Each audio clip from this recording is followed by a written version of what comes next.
सो यार कैसे हो। फिर से स्वागत है आपका एक और कमाल के वीडियो में, जिसमें मैं 1995 में आई एक super hero horror movie blade की कहानी से आपको रूबरू कराऊंगा।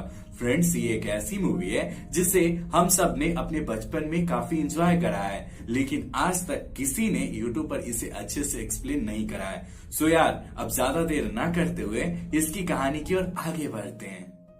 हमारी आज की कहानी शुरू होती है और हम लोग वेनेसा नाम की एक लड़की को देख पाते हैं, जिसके गर्दन पर घाव बने हुए होते हैं और बहुत सारे लोग इसे स्ट्रेचर पर लेटाकर हॉस्पिटल में लाते हैं। आगे जब डॉक्टर इसकी जांच पड़ताल करते हैं, यानी इसका ट्रीटमेंट करना शुरू करते हैं, तो हम व्यूअर्स में डॉक्टर को पता चलता है ये प्रेग्नेंट है। जिसके बाद सारे डॉक्टर मिलकर वेनेसा का इलाज करते हैं और वेनेसा एक प्यारे से बच्चे को जन्म देती है और ये सीन यहीं पर कट हो जाता है। अब कहानी आती है 30 साल बाद, जहां वुडी नाम के इस लड़के को हम देख पाते हैं, जो एक लड़की के कहने पर एक बार में पहुंचता है। बार में पहुंचने के बाद वह इस लड़की के साथ डांस करने की कोशिश करता है, पर यह लड़की इसे इग्नोर करती हुई दूसरे किसी के साथ डांस करने में बिजी हो जाती है। लड़की के द्वारा इस कदर इग्नोर करना इसे अच्छा तो नहीं लगता, पर वह बार में मौजूद दूसरी लड़कियों के साथ डांस करने की कोशिश करता है। पर बार में मौजूद सारे लड़कियां या फिर लड़के इसे अजीब तरह से घूरने लगते हैं, जिस बात से परेशान होकर वुडी एक किनारे खड़ा हो जाता है और कुछ सोचने लगता है कि तभी उसके हाथ पर एक लिक्विड गिरता है जो रेड कलर का होता है। जब वुडी इस लिक्विड को टेस्ट करता है, तब इसे पता चलता है ये कुछ और नहीं बल्कि खून है। वुडी यहाँ पर कुछ समझ पाता कि इससे पहले यहाँ मौजूद सारे फायर स्प्रिंकलर से पानी की जगह खून निकलने लगता है और बार में मौजूद सारे लड़के लड़कियां डांस करते हुए खून पीने लगते हैं। इस चीज को देखकर वुडी समझ जाता है ये जरूर इंसान नहीं बल्कि वैम्पायर है। यहाँ से वुडी भागने की कोशिश करता है, पर बार में मौजूद सारे लड़के लड़कियां इसका खून पीने की कोशिश करते हैं। जैसे तैसे करके वुडी एक किनारे पर पहुंचता है, जहाँ इसे एक इंसान दिखाई पड़ता है, जिसने काले कलर के कपड़े को पहन रखा होता है और जिसके पास अजीब तरह के गैजेट और एक लंबी तलवार होती है। इस इंसान को देखने के बाद बार में मौजूद सारे वैम्पायर इधर उधर डर कर भागने लगते हैं और चिल्लाते हुए कहते हैं, भागो, ब्लेड आ गया, ब्लेड दिन का राजा है। दरअसल फ्रेंड्स, फिल्म की बैक ऑफ द स्टोरी ये थी कि ब्लेड एक हाइब्रिड वैम्पायर था, जिसके पास वैम्पायर की शक्ति होने के साथ साथ वैम्पायर की कोई भी कमजोरी नहीं थी, जैसे कि ना ही धूप की किरणें इसका कुछ बिगाड़ पाती थी, ना ही इस पर लहसुन या फिर चांदी का कुछ असर होता है। और फिल्म की शुरुआत में आपने जो वेनेसा नाम की लड़की को देखा था, वो कोई और नहीं बल्कि ब्लेड की माँ थी, और उसकी गर्दन पर जो आपने घाव देखा था वो किसी वैम्पायर के द्वारा बनाया गया था, यानी वेनेसा को किसी वैम्पायर ने काटा था। चूंकि वेनेसा उस टाइम में प्रेग्नेंट थी और ब्लेड उसके पेट में पल रहा होता है, इसीलिए वैम्पायर का थोड़ा सा वेनम ब्लेड के शरीर में पहुंच जाता है और ब्लेड में कुछ चेंजेस हो जाते हैं, जिससे वह एक हाइब्रिड वैम्पायर में चेंज हो गया होता है। चूंकि ब्लेड के जन्म होने के पहले उसकी माँ को किसी वैम्पायर ने काटा था और इसी की वजह से ब्लेड अपनी माँ से बिछड़ गया था, इसीलिए ब्लेड हर वैम्पायर से नफरत किया करता था और जहां भी ढेर सारे वैम्पायर्स मौजूद होते थे वहां पहुंचकर वैम्पायर को यह मारा करता था। चूंकि ब्लेड सारे वैम्पायर से नफरत किया करता था, इसीलिए वह यहाँ मौजूद सारे वैम्पायर पर हमला करके उन्हें मारने लगता है। आखिरकार ब्लेड के सामने क्वेन नाम का वैम्पायर आता है, जो काफी स्ट्रॉन्ग वैम्पायर होता है।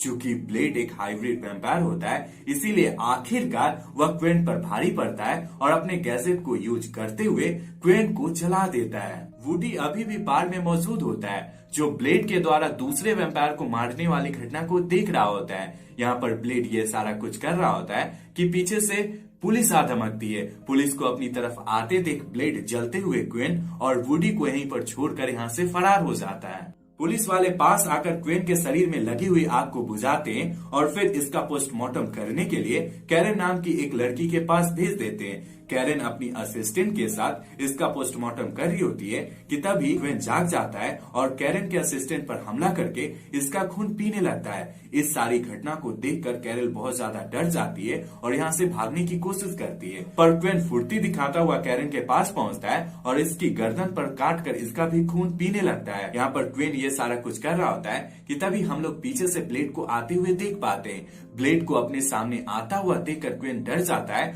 और कैरल को इसी हालत में छोड़कर यहाँ से भाग जाता है। चूंकि कैरल बहुत ज्यादा घायल हो चुकी होती है और इसे एक वैम्पायर ने काटा होता है, इसीलिए ब्लेड इसे अपने घर पर लाता है, जहां हमारी मुलाकात विस्लर नाम के एक इंसान से होती है, जो भी एक वैम्पायर हंटर होता है। फ्रेंड्स, ये विस्लर कैसे वैम्पायर हंटर बना, इसकी कहानी मैं आपको कुछ देर बाद बताऊंगा। खैर, कैरल को सामने घायल देखकर विस्लर बहुत ज्यादा फुर्ती दिखाते हुए इसका इलाज शुरू करता है। इलाज करने के क्रम में वह ब्लेड से कहता है, अगर तुम कुछ देर बाद इसे घर पर लाते तो इसकी हालत और ज्यादा खराब हो जाती। अब सीन शिफ्ट होता है 8 घंटे बाद, जहां हम कैरल को एक बेड पर देख पाते हैं। बेड से जागने के बाद वह सीढ़ियों से नीचे हॉल में पहुंचती है, जहां इसकी नजर ब्लेड पर पड़ती है, जिसे विस्लर एक इंजेक्शन दे रहा होता है। जैसा आपको पता है फ्रेंड्स, ब्लेड एक हाइब्रिड वैम्पायर था और इसे भी खून की तलब लगती थी, और इसी खून की तलब को कम करने या फिर खत्म करने के लिए ब्लेड समय समय पर एक इंजेक्शन लिया करता था। खैर, इंजेक्शन लेने के बाद ब्लेड की नजर कैरल पर पड़ती है, जो इसे छुपकर देख रही होती है। आगे विस्लर कैरल को पकड़कर ब्लेड के पास लाता है, जिसके बाद कैरल इससे कहती है, क्या मुझे यहाँ पर एक कैदी की तरह रहना होगा? जिस पर विस्लर इसे यानी कैरल को एक गार्लिक स्प्रे देता हुआ कहता है, नहीं, तुम चाहो तो बाहर जा सकती हो, पर तुम अपनी आंखें और अपने कान को हमेशा खुला रखना, क्योंकि हो सकता है वो लोग तुम पर दोबारा अटैक करें। वैम्पायर को खून की तलब लगने के बाद वो लोग दोबारा जरूर से जरूर अटैक करते हैं। आगे हम लोग वैम्पायर कम्युनिटी के कुछ लोगों को एक साथ देख पाते हैं, जहां पर इस कहानी का मेन विलन फ्रॉस्ट और वैम्पायर कम्युनिटी का हेड ड्रैगनिटी मौजूद होता है। यहाँ पर ये सारे लोग ब्लेड के द्वारा वैम्पायर को मारने वाली घटना के बारे में बात कर रहे होते हैं। यहाँ पर ड्रैगनिटी फ्रॉस्ट को ब्लेड के द्वारा सारे लोगों को मारने वाली घटना को लेकर जिम्मेदार ठहराते हुए कहता है, फ्रॉस्ट, अगर तुम रात में नाइट क्लब चलाना या फिर खुलेआम इंसानों को मारना या फिर उनका खून पीना बंद नहीं करोगे, तो इंसान या फिर ब्लेड हम पर गुस्सा हो जाएगा और हमारा अस्तित्व खतरे में पड़ जाएगा। सो तुम्हें इस बात का ध्यान रखना चाहिए। ड्रैगनिटी की बात सुनकर फ्रॉस्ट झल्लाते हुए कहता है, इंसान हमारे सामने बस एक चूजे के समान है। अगर हम अपना असली औकात दिखाएंगे तो पूरी दुनिया हमारी हो जाएगी। इतना कहने के बाद फ्रॉस्ट यहाँ से चला जाता है।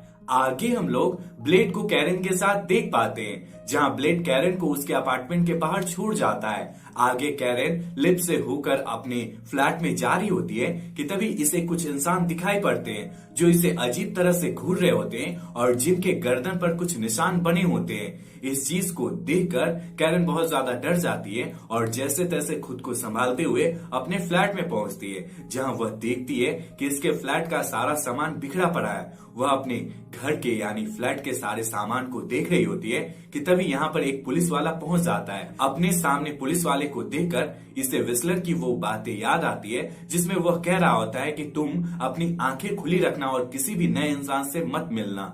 विस्लर की बात को फॉलो करते हुए यहाँ पर कैरन इस पुलिस वाले को बाहर जाने को कहती है, पर यह पुलिस वाला बाहर नहीं जाता और यहीं पर रहने की जिद करता है, जिस पर गुस्सा होते हुए कैरन इस पर गार्लिक स्प्रे कर देती है। गार्लिक स्प्रे होने के बाद ये पुलिस वाला कहता है, मुझ पर इसका असर थोड़ी ना होगा, मैं वैम्पायर थोड़ी ना हूँ। ये इतना कह रहा होता है कि तभी हमें बैकग्राउंड में ब्लेड की आवाज आती है, कौन कह रहा है तुम एक वैम्पायर हो? इतना कहने के बाद ब्लेड इसके पास आता है। अपने सामने ब्लेड को देखकर ये बहुत ज्यादा डर जाता है। आगे ब्लेड इसे जबरदस्ती मोड़कर इसकी गर्दन पर बने हुए निशान को कैरन को दिखाते हुए कहता है कि जितने भी वैम्पायर के प्यादे होते हैं उनकी गर्दन पर कुछ इस तरह का निशान होता है। ये फ्रॉस्ट का निशान है, यानी ये फ्रॉस्ट के लिए काम करता है। आगे ब्लेड इससे यहाँ पर होने का कारण पूछता है, जिस पर ये कुछ भी नहीं बताता। इस बात से गुस्सा होकर ब्लेड इसे मारने थूरने लगता है और इसे घसीटते हुए इसकी गाड़ी के पास लाता है। गाड़ी की तलाशी करने पर ब्लेड को इसके गाड़ी में कुछ खून के पाउच मिलते हैं। आगे ब्लेड इससे पूछता है कि इस खून को तुम कहाँ ले जा रहे हो, जिस पर यह इंसान कुछ भी बताने से इनकार कर देता है। इस इंसान को जिद करते देख यानी अपनी बात पर अड़े देख ब्लेड समझ जाता है सीधी उंगली से घी नहीं निकलेगी, इसे उंगली टेढ़ी करनी पड़ेगी। इसीलिए आगे वह इसे बहुत ज्यादा थूरता है और इसे बिना गाड़ी के जाने देता है। इसी क्रम में हमें फ्रॉस्ट को दिखाया जाता है जो वैम्पायर लाइब्रेरी में मौजूद होता है। फ्रेंड्स, वैम्पायर लाइब्रेरी एक ऐसी जगह होती है जहां पर वैम्पायर के सारे modern database, ancient vampire manuscript और वैम्पायर बाइबल रखी हुई होती है। यहाँ पर फ्रॉस्ट अपने कंप्यूटर की हेल्प से वैम्पायर बाइबल को डिकोड करने में लगा हुआ होता है। फ्रॉस्ट यहाँ पर ये सारा कुछ कर रहा होता है कि पीछे से वैम्पायर कम्युनिटी का हेड ड्रैगनिटी पहुंच जाता है। वैम्पायर लाइब्रेरी में फ्रॉस्ट को देखकर ड्रैगनिटी इससे यहाँ पर होने का कारण पूछता है, जिस पर फ्रॉस्ट इधर उधर की बात करते हुए इससे आर्गुमेंट करना शुरू कर देता है। फ्रॉस्ट के द्वारा ऐसा बिहेव करना ड्रैगनिटी को अच्छा नहीं लगता और वह इसे एक थप्पड़ मारता हुआ यहाँ से चला जाता है। आगे हम लोग ब्लेड को कैरन के साथ देख पाते हैं, जो अपनी गाड़ी में बैठा हुआ होता है और उस गाड़ी पर अपनी नजर जमाए हुए होता है, जिसमें उस पुलिस वाले ने खून रखा हुआ होता है। चूंकि इस पुलिस वाले को खून की डिलीवरी करनी थी, इसीलिए ये पुलिस वाला सबकी नजरों से खुद को बचाते हुए अपनी गाड़ी में आकर बैठता है और उस जगह के लिए निकल पड़ता है जहां इसे खून की डिलीवरी करनी थी। ये पुलिस वाला जैसे तैसे करके एक बार में पहुंचता है, जिसके पीछे पीछे ब्लेड भी यहाँ पर पहुंचता है। इधर उधर थोड़ी बहुत भागदौड़ के बाद ब्लेड इसे आखिरकार पकड़ लेता है और इससे वैम्पायर की लोकेशन या फिर वैम्पायर कहाँ रहते हैं इसके बारे में पूछता है, जिस पर यह पुलिस वाला एक फ्रिज की तरफ इशारा करते हुए कहता है कि अगर तुम उस फ्रिज से नीचे जाओगे तो तुम्हें लगभग सारी चीजें पता चल जाएगी।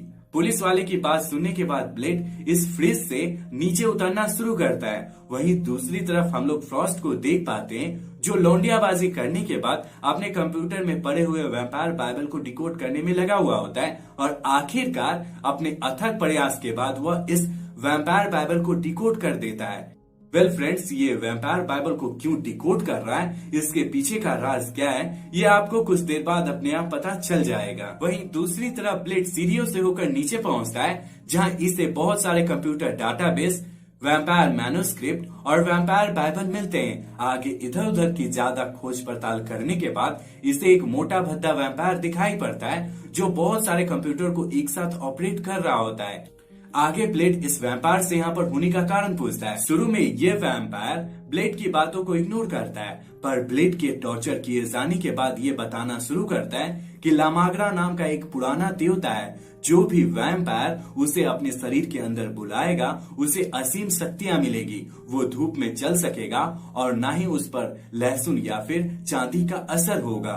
फ्रॉस्ट ऐसा करके दुनिया में एक नई पहचान बनाना चाहता है और पूरी दुनिया पर कब्जा करना चाहता है। ब्लेड के द्वारा इस वैम्पायर को टॉर्चर करने के क्रम में हम लोग फ्रॉस्ट को देख पाते हैं, जिसके पास ये पुलिस वाला दौड़ते हुए पहुंचता है और ब्लेड के द्वारा किए गए सारे कारनामे को इसे बताता है। चूंकि इस पुलिस वाले ने फ्रिज से होकर जाने वाले खुफिया रास्ते के बारे में ब्लेड को बता दिया था, इसीलिए यहाँ पर फ्रॉस्ट इस पर गुस्सा होता है और इसे मार डालता है। इस वैम्पायर को टॉर्चर करने के बाद ब्लेड दूसरे कमरे में पहुंचता है और वहां पर अपनी तहकीकात करना शुरू कर देता है। यहाँ पर ब्लेड कमरे में मौजूद सारी चीजों को देख रहा होता है कि पीछे से क्विन अपने आदमियों के साथ पहुंच जाता है।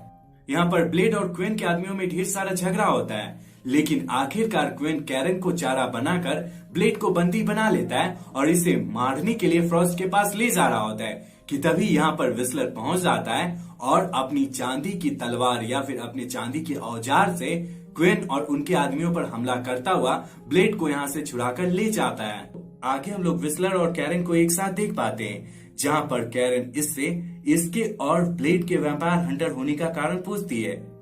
सारी बात सुनने के बाद विस्लर ब्लेड के बारे में वो सारी चीजें बताता है जो मैंने आपको कुछ देर पहले बताया था, यानी कैसे वेनेसा ने एक बच्चे को जन्म दिया था जो हाइब्रिड वैम्पायर था। आगे विस्लर अपने बारे में इसे बताते हुए कहता है कि इसकी भी एक फैमिली हुआ करती थी, यानी इसका भी एक हंसता खेलता परिवार हुआ करता था। एक दिन जब यह अपनी फैमिली के साथ कहीं गया हुआ था, तब इन पर यानी इसकी फैमिली पर वैम्पायर का अटैक हो जाता है, जो इसे छोड़कर इसके फैमिली के सारे मेंबर को मार डालते हैं।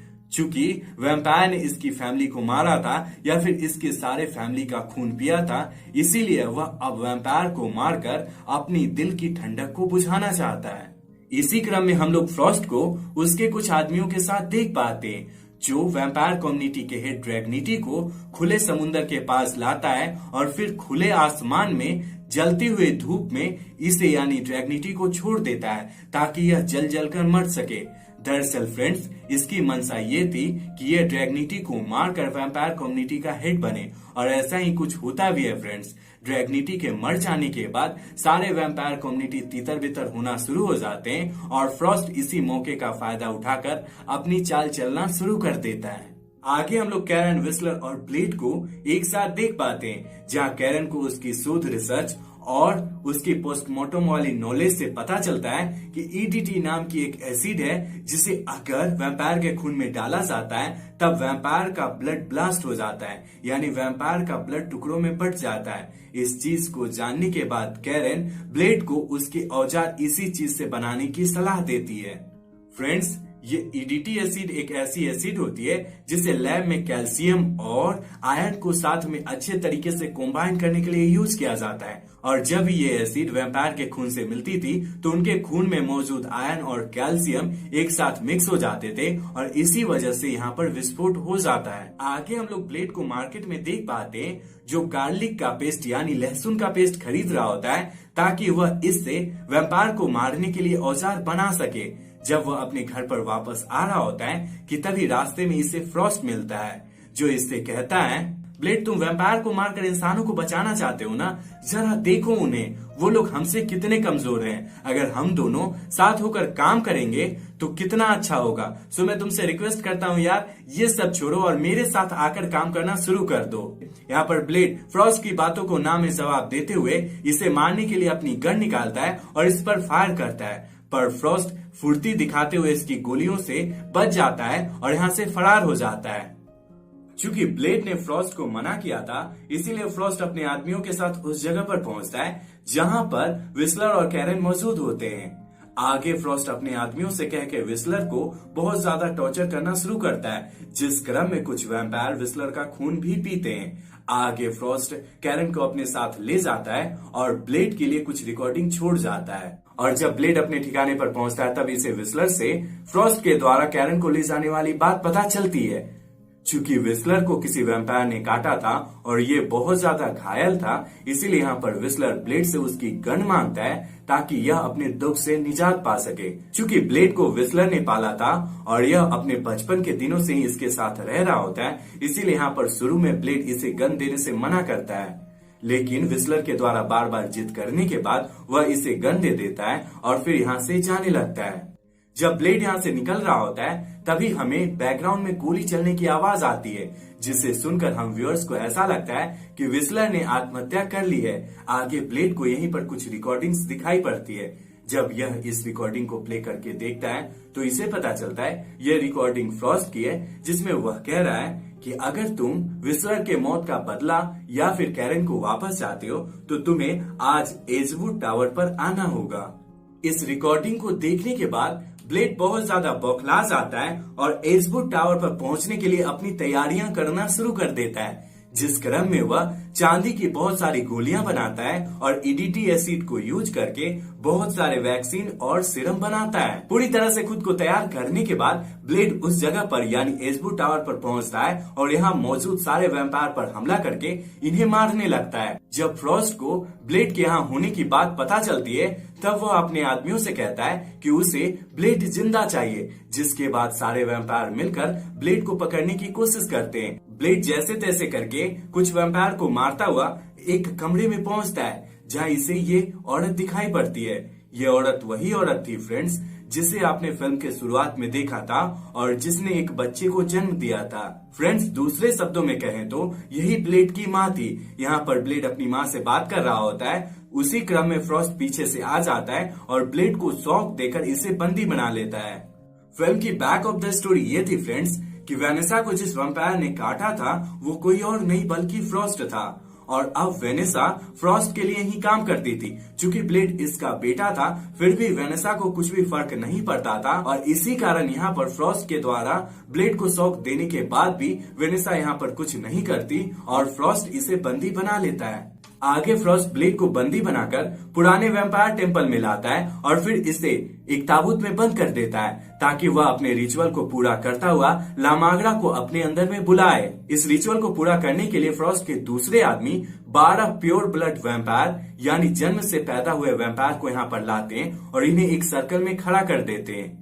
वहीं दूसरी तरफ हम लोग देख पाते हैं ब्लेड जिस ताबूत में बंद होता है वहां पर उसकी नस कटने से ढेर सारा खून बहने लगता है जो किसी पतली पाइप से होते हुए इन सारे वैम्पायर के सिर पर गिरता है। इसी क्रम में हम लोग फ्रॉस्ट को देख पाते हैं जो इन 12 वैम्पायर से बने हुए सर्कल के बीच में खड़ा होकर ऊपर सीलिंग की तरफ देख रहा होता है कि तभी इसके ऊपर भी ब्लेड के खून की एक बूंद गिरती है और आसमान में बिजली चमकना शुरू हो जाती है।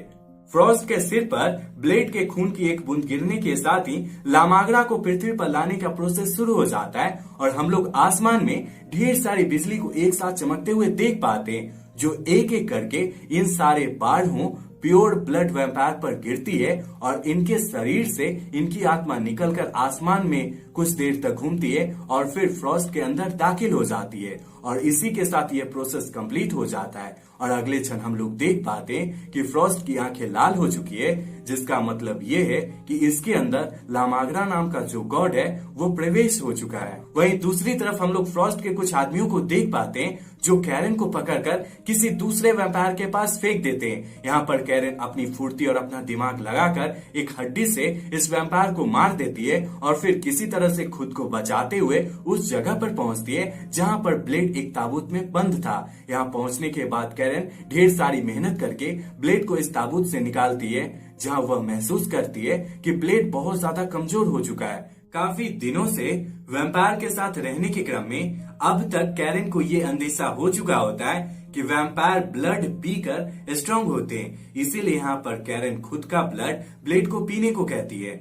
शुरू में ब्लेड राजी नहीं होता है पर कैरन के द्वारा बार बार जिद करने के कारण वह राजी हो जाता है और कैरन का खून पीता है, जिसके बाद वह काफी स्ट्रांग हो जाता है और फ्रॉस्ट के पास पहुंचता है और इससे लड़ना शुरू कर देता है। फ्रॉस्ट से लड़ने के क्रम में ब्लेड को पता चलता है कि फ्रॉस्ट पहले से कई गुना ज्यादा स्ट्रांग हो गया है। इस पर ना ही चांदी का कुछ असर हो रहा है ना ही सूरज की किरणें इसका कुछ बिगाड़ पा रही है। यहाँ पर ब्लेड बार बार अपने चांदी के औजार से इसे काटने या फिर मारने की कोशिश करता था, पर जब भी ब्लेड इसके हाथ या फिर शरीर को काटता था तब इसका शरीर दोबारा से रीजनरेट हो जाता था या फिर जुड़ जाता था। इस चीज को देखकर ब्लेड थोड़ा घबराता है, पर इस मुश्किल की घड़ी में भी ब्लेड अपना आपा नहीं खोता और अपना दिमाग लगाते रहता है कि अचानक से इसे याद आता है कि ईडीटी नाम की एक एसिड होती है जिसे वैम्पायर के ब्लड में डालने के बाद वैम्पायर का ब्लड ब्लास्ट हो जाता है, यानी उसमें विस्फोट होना शुरू हो जाता है। इस चीज को जानने के बाद ब्लेड मन अंदर में खुश होता है और फिर अपने पास पड़े हुए सारे ईडीटी एसिड वाले सीरम को फ्रॉस्ट के अंदर इंजेक्ट कर देता है। इस सीरम के अंदर जाते ही फ्रॉस्ट का शरीर गुब्बारों की तरह फूलने लगता है और आखिरकार ब्लास्ट हो जाता है और इसी ब्लास्ट के साथ फ्रॉस्ट यहीं पर मर जाता है। फ्रॉस्ट के मर जाने के बाद ब्लेड कैरन के साथ वैम्पायर टेम्पल से बाहर निकलता है जहां वह कैरन से खून की तलब मिटाने वाली सीरम को अपग्रेड करने यानी उसके समय सीमा को बढ़ाने को कहता है। फिल्म के लास्ट सीन में हम लोग ब्लेड को मॉस्को में देख पाते हैं जहां वह तरह तरह के वैम्पायर से लड़ रहा होता है और इसी के साथ ब्लेड सीरीज का पहला पार्ट यहीं पर खत्म हो जाता है। फ्रेंड्स, आपको यह वीडियो कैसी लगी? आप इस वीडियो को 10 में से कितनी रेटिंग दोगे? आप अपनी रेटिंग कमेंट में लिखना मत भूलना।